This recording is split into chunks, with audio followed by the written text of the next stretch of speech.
Hello everyone.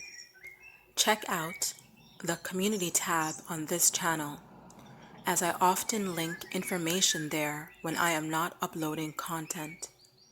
This video is a reminder that I created this channel for you, those that were misdiagnosed by assessors, your family, or community. This channel is not for those of you that have all the answers and do not care about how others treat you. For those of you that have been misrepresented, I am here to remind you to encapsulate yourselves in what you know. As long as you know who you are, you do not need to justify yourself. The reality is that the English language is recessive and duplicitous. When you look into the etymology of words, you will quickly discern that many words mean the opposite. Example, the word nice is rooted in the word stupid and not to know. For those of you that have experienced petty linguistic exchanges with someone that has gaslighted you in conversations, this video is so that you can be clear that you are not crazy and you are not alone. Remember that I am not a certified mental health practitioner.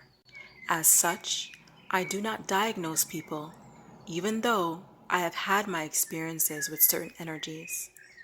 In public, I prefer to use the word manipulator to describe anyone that engages in manipulation. All of us can relate to having experienced at least one manipulative being or another, especially within family, community, and society. Now, in private, that's another story.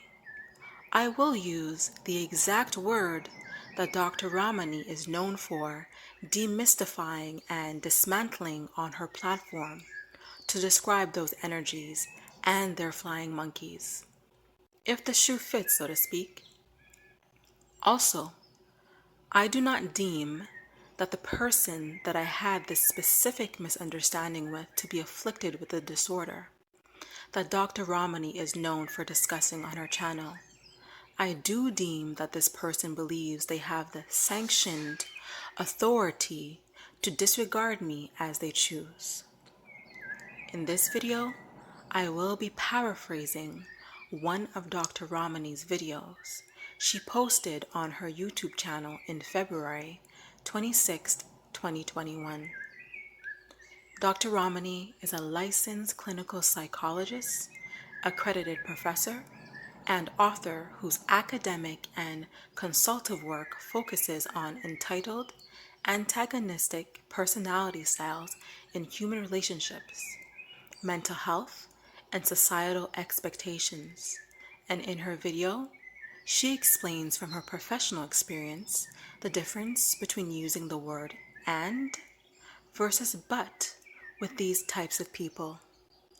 With respect to the disclaimer that Dr. Ramani has affixed below her videos, I have not and will not use any of her content without her permission.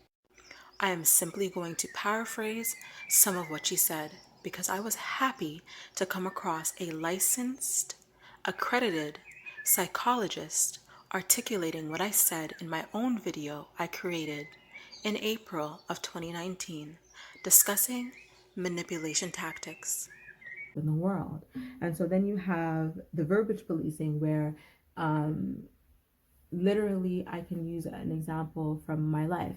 There was a time where I was experiencing something and I said I wanted to acknowledge appreciation for a person, and I also want to express, yes, I appreciate you, I appreciate this, and as well, and at the same time that I appreciate all of this and you, but in this context, in this experience right now, I am not feeling that way because of how this, that, and the third is going on in the context of that.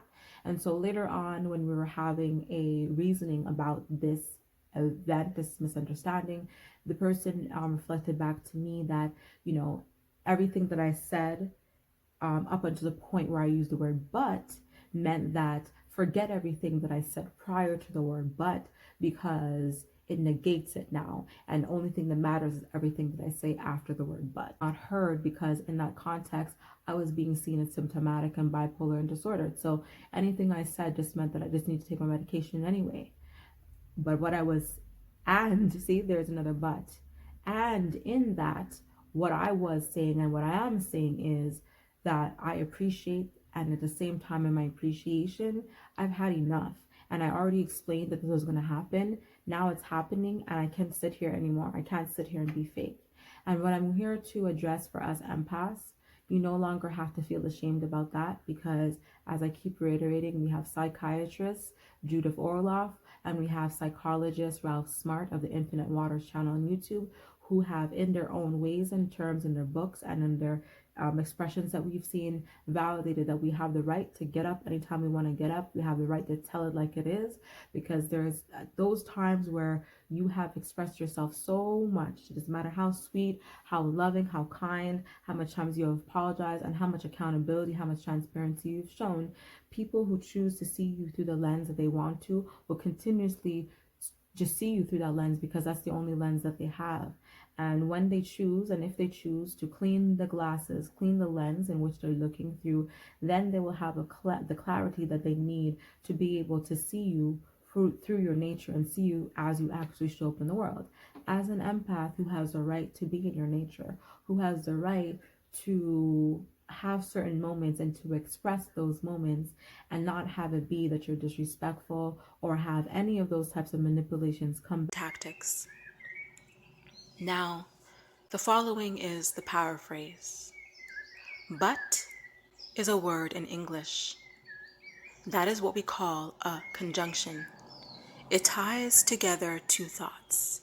It ties together two elements of a sentence. And what but does is it's a word that shifts the direction of the thought, bringing in an alternative perception or viewpoint and rounding it out. So it doesn't indicate agreement, it's a change. Examples: I love sushi, but I don't want to drive that far to the restaurant.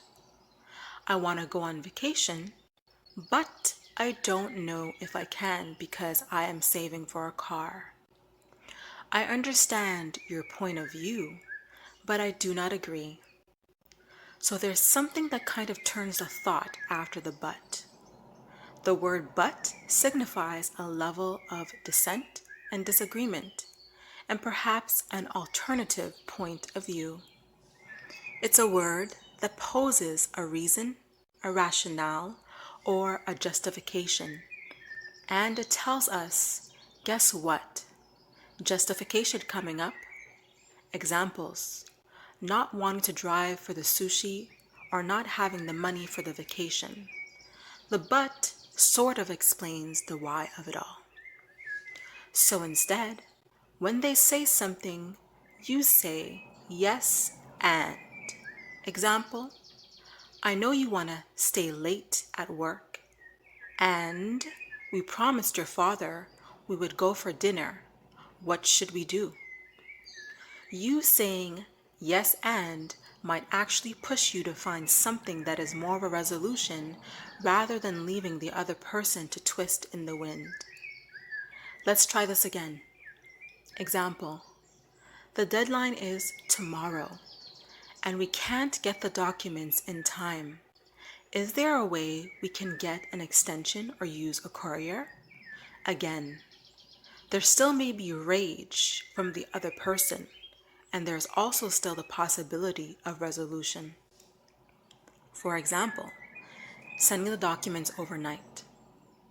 People who are manipulative or that have a superiority complex do not like being told no. The but implies no, while the and implies solution. Use your and in your difficult relationships, especially the ones you cannot get out of. Your buts often just will get you into trouble. And when the person with a superiority complex in your life pulls out a but, Be prepared for it because they're full of them. Because they are not going to start yes-anding anytime soon. Their but often means that what might be coming is a jab, a disappointment, or a sad reminder of what this relationship is about. Buts are a part of life. Buts provide rationale, reason, and context when we're communicating clearly. And that's fine when you are talking to someone who's actually listening to you, who actually respects you, and that actually values your point of view. You can give them that but, and they'll just say, okay, I guess we have to see that other point of view. And honestly, when you can learn these little linguistic tricks, and you have lots of these tricks of language in your pocket, sometimes it helps you prepare for those conversations just a little bit better.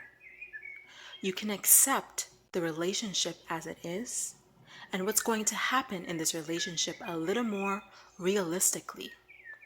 Learning your buts and ands might not stop everything, and you still might find that relationship as difficult as ever. And if it even averts one more difficult text sequence or one more angry conversation, then it may be worth it. And that concludes the paraphrase. You can find Dr. Ramani's original video of this subject on her YouTube channel. My last words from my experience are the following. When someone respects and values you, they are simply listening to you when engaging in a conversation to reach a resolution. Manipulators, or those with a superiority complex, are only seeking ways to dismiss and invalidate your words as to gain the upper hand in a conversation. If you have been misdiagnosed or misunderstood, then you know that you are never accepted as you are. The assessor is always looking for ways to exemplify you as disordered. Applied knowledge is power. Moving forward, I am working on not taking things personally anymore. My community is teaching me how to be more self-aware, to release expectations and attachments. I am thankful and remind myself that when triggered, it is my responsibility to do the self-work, to understand and alchemize the trauma. In the end, the only thing that matters are the facts and the resolution. 2 years later, Dr. Ramani stated what I said about the and versus the but in her own words, and I appreciate that she took the time to expound on this topic in ways that I, the misdiagnosed person, was not seen nor heard clearly. I appreciate those that accept me as I am. I thank you for being here. And remember, embrace your nature. It has the roots to restore you.